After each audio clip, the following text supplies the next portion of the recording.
to finish the construction of the Kumewu District Hospital, which began over a decade ago. The government has announced its aim to have it completed by the end of 2023. The residents in the area are therefore urging the authorities to uphold their promise and expedite the project's completion at the earliest convenience. Citi News' Middle Belt Bureau Chief Edward Opongmafu reports. For years, residents of Kumewu and its surrounding areas have been expressing their concerns about the difficulties they encounter while trying to access proper healthcare services. The local polyclinic and other health centers frequently become overwhelmed, causing significant worry among the people. This is why there was significant distress when the Kumewu District Hospital project was temporarily abandoned. With the project's work now resumed, the residents have been consistently emphasizing the need for authorities to ensure its timely completion. However, the contractors have mentioned that the project is currently in an advanced stage. I hope that he's seen the increase of what we've done so far. We've got work to be done, but we're confident what we're going to be doing over the next 3 weeks. We're working to a plan, and we intend to keep to that plan. So what is the timeline? I won't tell you that. It's my plan, and I'll work to it. He knows my plan, my client, and that's what I'm saying. We've got a plan, and we're working to that plan. During the tour to assess the project's progress, the Ashanti Regional Minister, Simon Osemensa, having received a briefing from the contractors, expressed confidence that a project will be finalized by the end of 2023. From the time the last 3-4 months that we were here, in fact, the work has progressed to an advanced stage. It's almost completed. To me, layman, I see it to be about 90% or more completed. And it's left with some few things. Some of the landscaping work, we've done a lot. Maybe they were slowed a little because of the intensity of the rainfall this year. Since May, June, July, August up to now, you see, we have very, very heavy rainfall, and the outside work becomes a bit difficult. These challenges notwithstanding, they've done an excellent work. They have a very good team, and one thing I'm pleased with is that if you look at the workers here, almost all of them are Ghanaians, the exception of Dave. All of them are Ghanaians. But Dave, in real sense of the word, he's not a Ghanaian. Over 4 years now. Yeah, he's not a Ghanaian. It means that the local content in terms of labor is very, very high, and the delivery is excellent. Even the roads, you see that they are done with the primer seal. Since it's double seal, they are left with the second seal, and that one they will be done with all the roads. So it's good work, quality work, the finishing excellent, and I'm very much pleased with the work. I'm hoping that by the end of this year, this project should be commissioned. So by 31st of this year, the 31st December of this year, we should not be talking about the Kumewu Hospital project, but we should be talking about Kumewu Hospital, because it will be a functioning hospital, full-fledged hospital. The District Chief Executive of Kumewu, Adair Jekum, tells Citi News that health workers are already undergoing training on the operation of the hospital equipment that will be installed at the facility. We've seen the progress of work. We've fixed the equipment, and that the training of the medical team, some of them are already in Formina, because that one is already complete fully. So we want a situation whereby the moment we are done with the commissioning, then we move straight to working within the facility, and people will be utilizing it effectively. Inhabitants within Kuma will keep impressing on government to ensure the early completion of this project. But government officials are saying that based on the interactions with the contractors working on this project, they believe work will be completed before the end of this year. For Citi News, I'm Edward Opongmafu, Kumewu.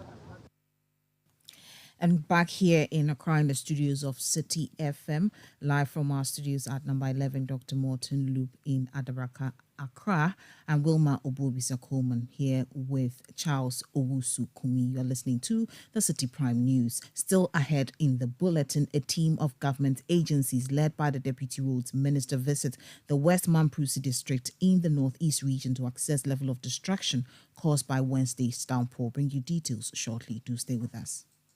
Citi Prime News at 12 midday. Update you on all the running stories and connects you to the newsmakers.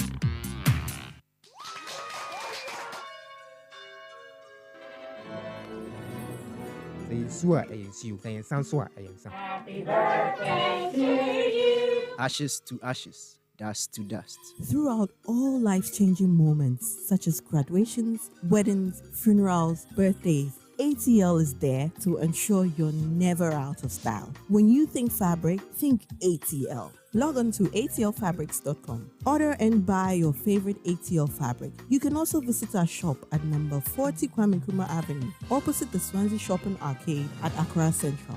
Also available in leading fabric dealer shops in Accra, Kumasi, and Cape Coast. ATL, bringing fabric to life. Citi Prime News at 12 midday. Update you on all the running stories and connects you to the newsmakers.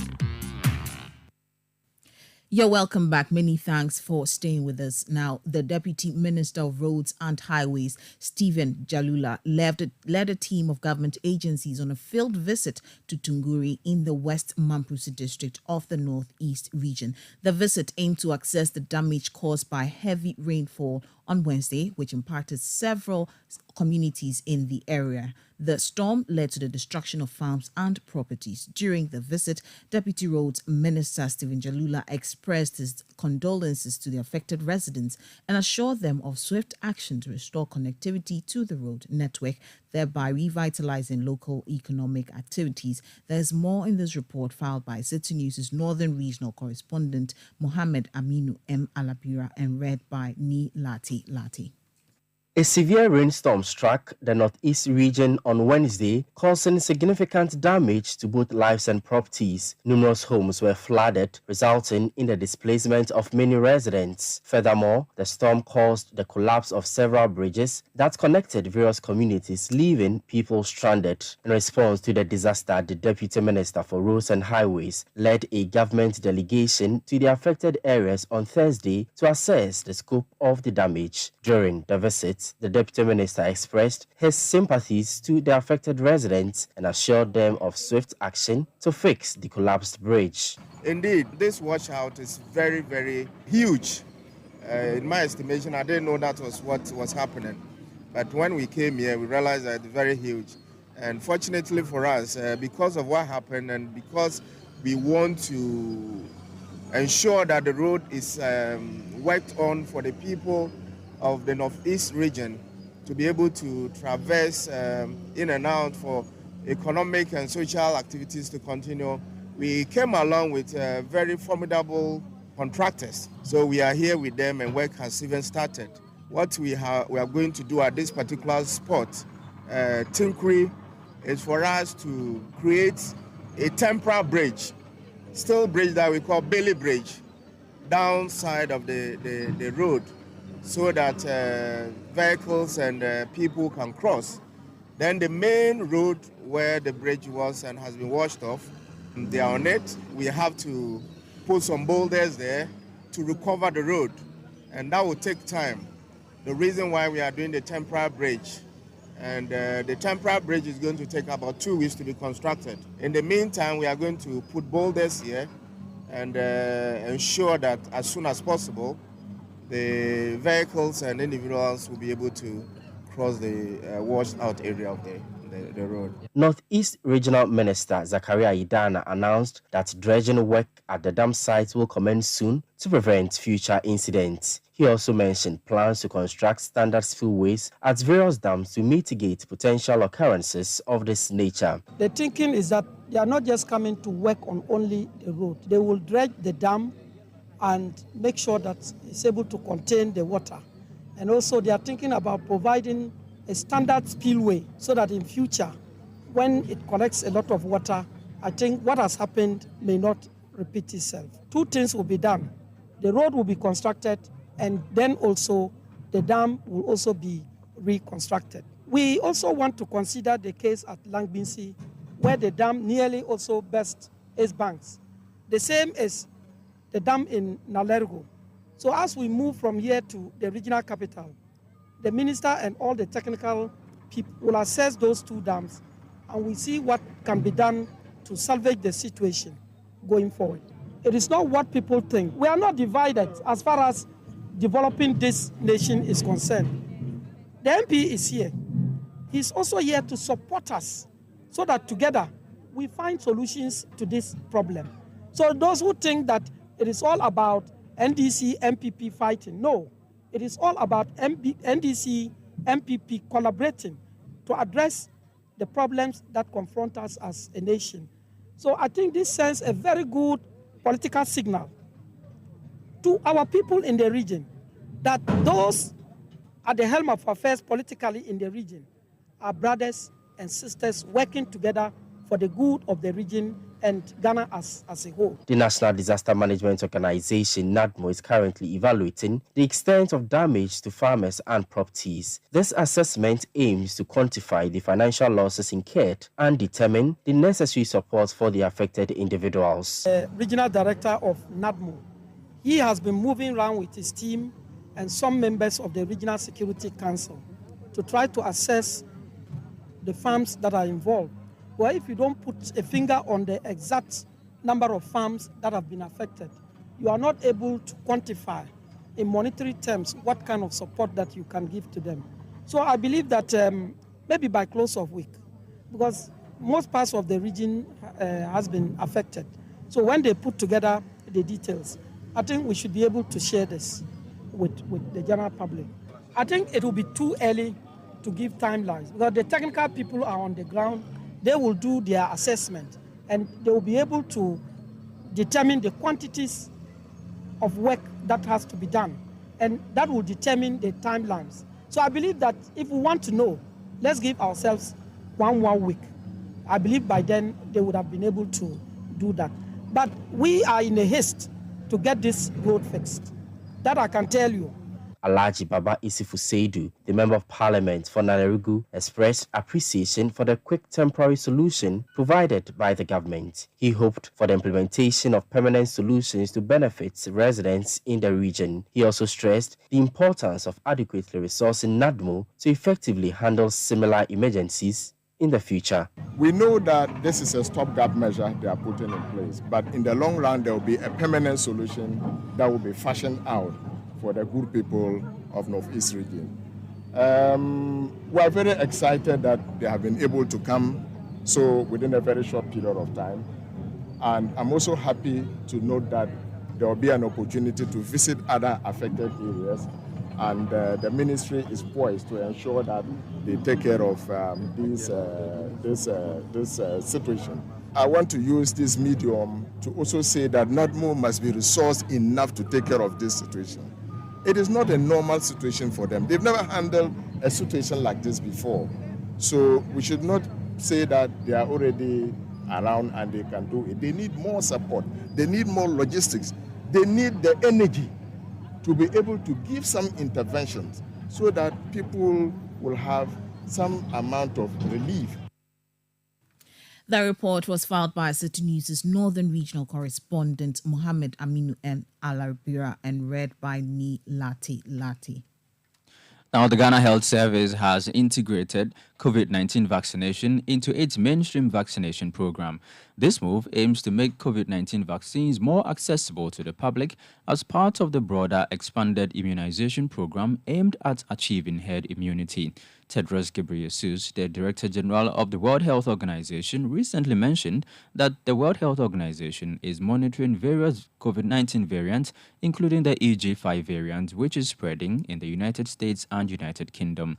However, according to Mr. Franklin Asiedu-Bequing, the Director of Public Health at the Ghana Health Service, there have been no reports of the EG5 variant in Ghana. He, however, underscored the importance of vaccination as a preventive measure and urged the public to get vaccinated to reduce the risk of potential infection.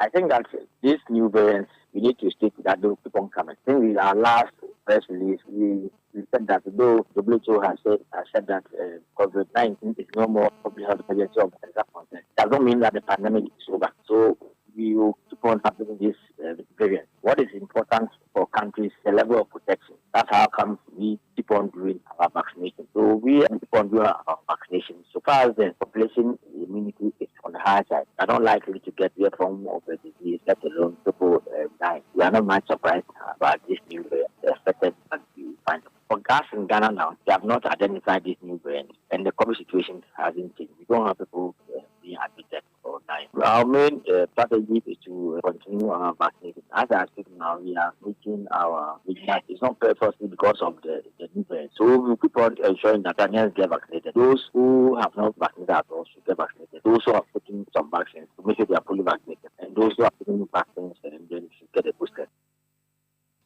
That was the Director of Public Health of the Ghana Health Service, Mr. Dr. Franklin Esiedu-Bekwin.